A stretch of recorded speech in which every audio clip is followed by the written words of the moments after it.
हमने चंद रोज़ पहले या दो एक हफ्ते पहले 15 अक्टूबर को परहैप्स ख्वाजा आसिफ साहब का इंटरव्यू किया और उनसे सवाल था कि क्या पाकिस्तानी फ़ौज को गज़ा में जाना चाहिए या भेजना चाहिए। तो उनका जवाब क्या था, पहले सुन लें फिर उसके ऊपर सवाल जवाब शुरू करते हैं। दिखाइएगा जी। मुसलमान मुल्कों का बशमूल पाकिस्तान, इसमें क्या रोल है सिक्योरिटी में? आप लोग फ़ौज भेजेंगे वहाँ पे, क्या करें? अगर ये ज़रूरत पड़ी तो ज़रूर भेजनी चाहिए। भेजनी चाहिए बिल्कुल, मैं ज़ाती तौर पे इस वक्त में हूँ कि हमारी प्रेजेंस होनी चाहिए।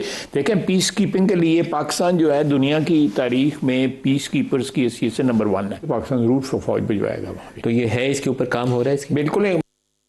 ख्वाजा आसिफ साहब जो वज़ीर दिफा हैं पाकिस्तान के, उनका कहना है कि पाकिस्तान को गज़ा में फ़ौज भेजनी चाहिए। अब दूसरा यहाँ से सवाल सामने आ जाता है कि इसका फ़ैसला कब होगा और कैसे होगा।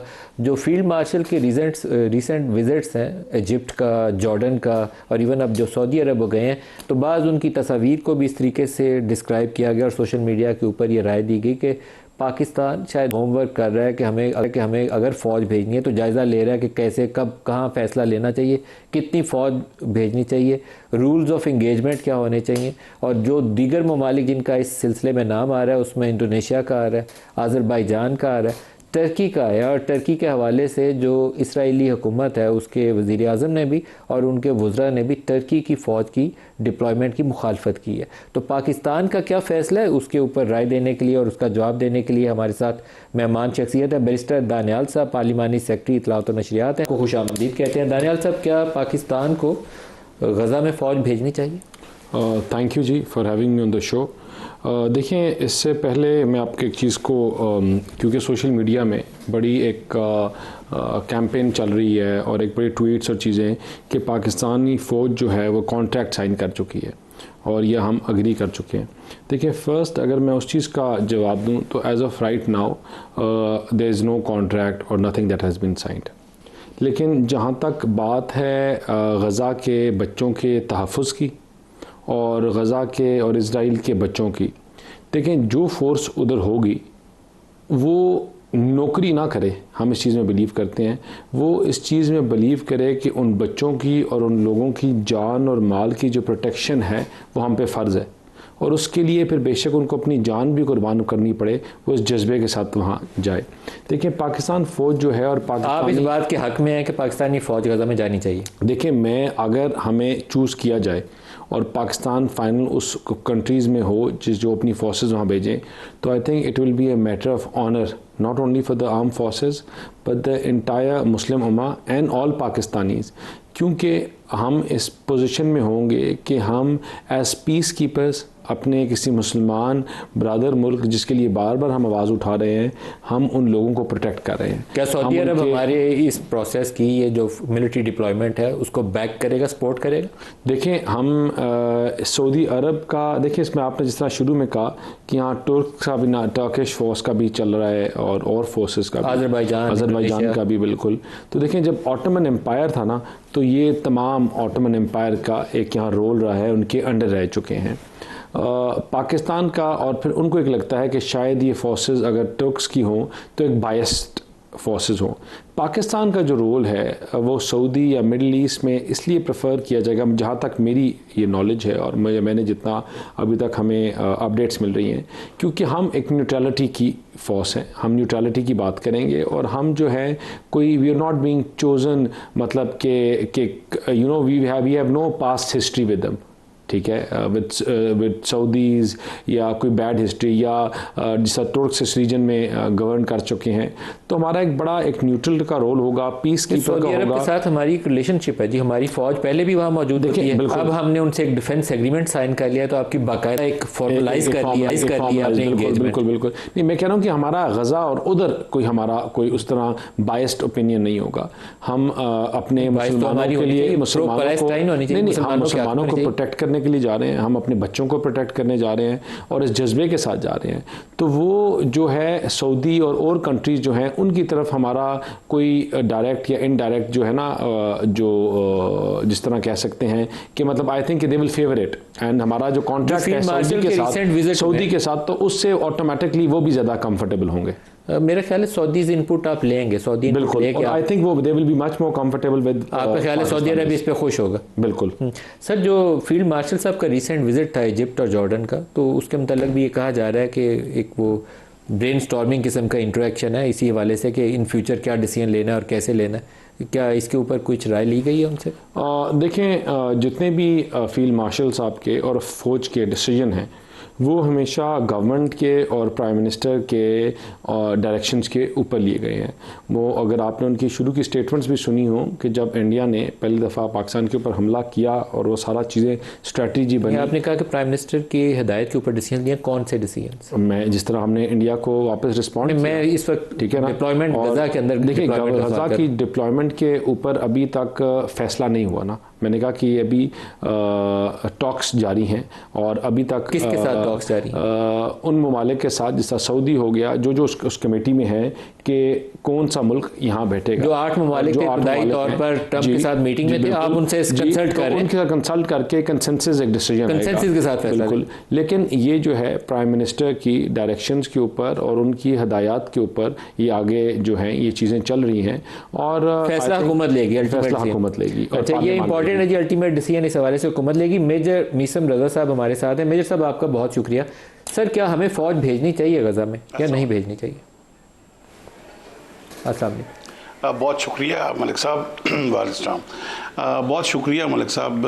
ये इस वक्त मेरा ख्याल है आज का ये सबसे अहम सवाल है जो आपने मेरे साथ किया, जो उठाया। वन वर्ड आंसर है यस। अच्छा, अब उसके पीछे, यस के पीछे जो है वो बहुत सारे लॉजिक्स हो सकते हैं, मगर मेरे लिए सबसे ज़्यादा अहम जो लॉजिक है वो एक सेंटिमेंटल है कि हमें कोई ऐसा मौका मिले कि हम उस हरम के करीब जाएं, उसकी पासबानी का हमें मौका मिले, हमें फ़लस्तीनी के बच्चों को, मैं कहता हूँ और कुछ भी नहीं, जिस तरह हमारे यूएन पीस कीपिंग फोर्सेस जो हैं वो सारे अफ्रीका में एक पॉजिटिविटी फैला के आए हैं और भूखे वो अफ्रीकन बच्चों को कम से कम अगर खाना ही दे दें आप उनको, यही हमारे लिए जो है बहुत बड़ी कंट्रीब्यूशन होगी। तीसरी बात, मुझे इस आपके सवाल के बाद, चूँकि बिल्कुल स्ट्रेट आपने क्वेश्चन मेरे पे कर दिया, तो मुझे सुलह हुदैबिया की आका सल्लल्लाहु अलैहि वसल्लम की वो शिक याद आ रही है जिसमें एक शिक थी कि अगर कोई मुसलमान काफिर होके वो मक्का से मदीना से मक्का आ जाएगा तो मक्का वाले उसको वापस नहीं करेंगे, मगर अगर कोई काफिर मक्का से मुसलमान होकर मदीना चले जाएगा तो वो मुसलमान उसको वापस करेंगे। अब इलॉजिकल वो शिक थी, मगर सलाम है मेरे आका को जिन्होंने उसके ऊपर साइन किया। वो एक मैसेज था कि अगर मुसलमान कोई हो के मदीना से वापस उसको भेज दिया जाएगा मक्का में, तो मक्का में वो एक मिशन फैलाएगा, एक मैसेज फैलाएगा, एक वो कंट्रीब्यूशन होगी, एक वो रिप्रेजेंटेशन होगी इस्लाम की कुफर के मैदान के अंदर। हमारी फ़ौज को अगर मौका मिलता है उस हरम की पासबानी के लिए, जिसका इकबाल ने भी ख्वाब देखा था कि एक हो मुस्लिम हरम की पासबानी के लिए, तो वो हरम इकबाल ने को मेंशन नहीं किया था कि कौन सा हरम है। तो दो को तो आपको ऑलरेडी अल्लाह पाक ने सादत दे दी कि आपने मक्का और मदीना की जो है वो जॉइंट डिफेंस पैक्ट के तहत आपको पासबानी मिल गई है।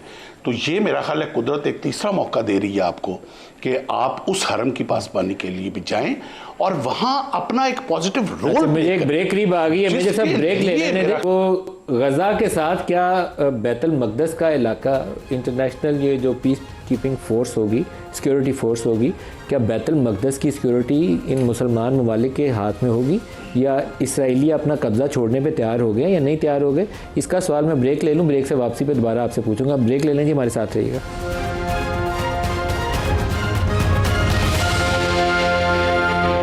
Welcome back. दानियाल साहब, सबसे पहला फ़ैसला जो आपकी हुकूमत को करना चाहिए वो रूल्स ऑफ एंगेजमेंट हमारी फ़ौज के लिए वहाँ क्या होंगे, ये आपके लिए सबसे पहला होना चाहिए। और कौन सा एरिया जिसको हमने तहफ़्फ़ुज़ करना है? बैतुल मक़दस तो अभी तक उसकी आपको ये वजाहत अभी मौजूद नहीं है कि इसराइली फ़ौजें वहाँ से विड्रॉ करके जा रही हैं या नहीं जा रही।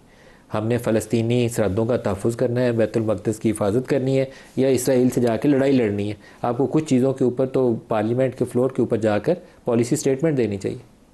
बिल्कुल जी, मैं आई एग्री विद यू कि इसमें काफ़ी चीज़ें हैं जिनके ऊपर क्लैरिटी की ज़रूरत होगी, और वो क्लैरिटी इंशाल्लाह पार्लियामान के सामने भी और तमाम पॉलिटिकल पार्टीज़ के सामने भी रखी जाएगी, और उसके बाद ये प्राइम मिनिस्टर और उनकी जो टीम है उनका डिसीजन होगा। And I endorse 100% what you saying कि और इंशाल्लाह इसी तरह होगा कि हमारा एम्बिट क्या होगा। फर्स्ट अगर तो होगा कि फिर शॉर्ट लिस्टेड एंड फिर कंफर्म कि भाई कि हम ही करेंगे, and with the support of other countries. तो अगर जब हम यहाँ पहुँचेंगे तो इसके बगैर तो आई थिंक इसकी लॉजिस्टिकल सपोर्ट चीज़ें जो ग्राउंड में चीज़ें हैं किस तरह होगा, क्या रोल होगा, वो तो फिर सेकंड फेज़ में आई थिंक कि once they have shortlisted तो I think in fact first phase में ये चीज़ें डिस्कस की जाएंगी। मेजर मीसम साहब, जो मैं अपने खित्ते की सूरत हाल देखूँ तो पाकिस्तान की सिक्योरिटी, पाकिस्तान के लोगों की, हमारे अपने जो कौम है उसकी हिफाजत, वो अव्वलीन तरजीह के तौर पर हमारे सामने रहनी चाहिए।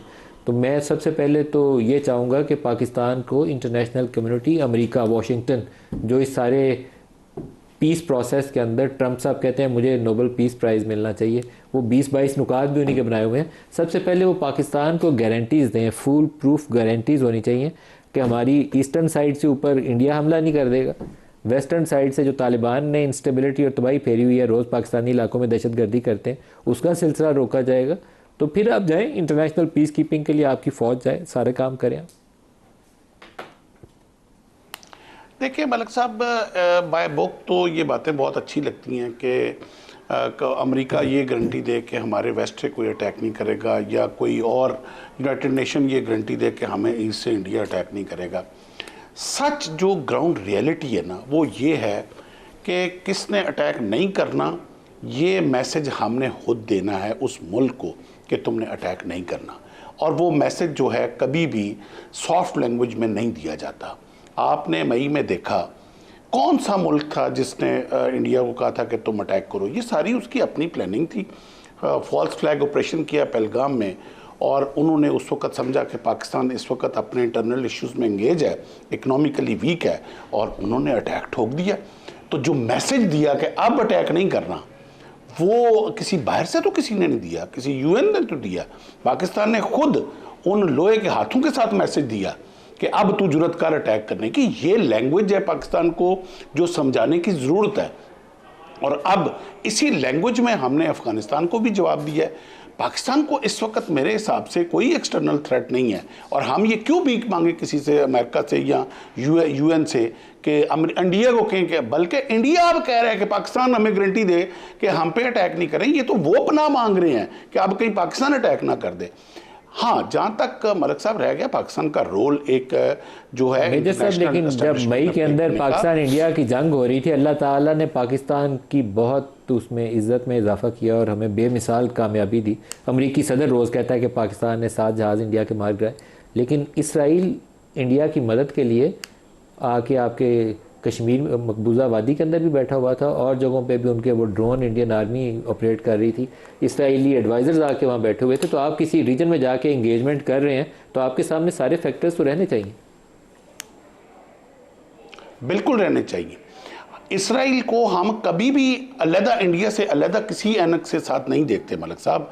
हमारे लिए जब जिस दिन बेन गुरियन में 1967 में floor of the house parliament में इजरायली प्राइम मिनिस्टर ने खड़े होकर कह दिया था कि पाकिस्तान किसी सूरत में भी हमें कबूल नहीं है और इसको ख़त्म करना है, और इसको ख़त्म करने के लिए बेस्ट पेंसुएला जो हम यूज़ कर सकते हैं वो भारत का पेंसुएला है, क्योंकि हिंदू और मुस्लिम आपस में कभी एक नहीं हो सकते।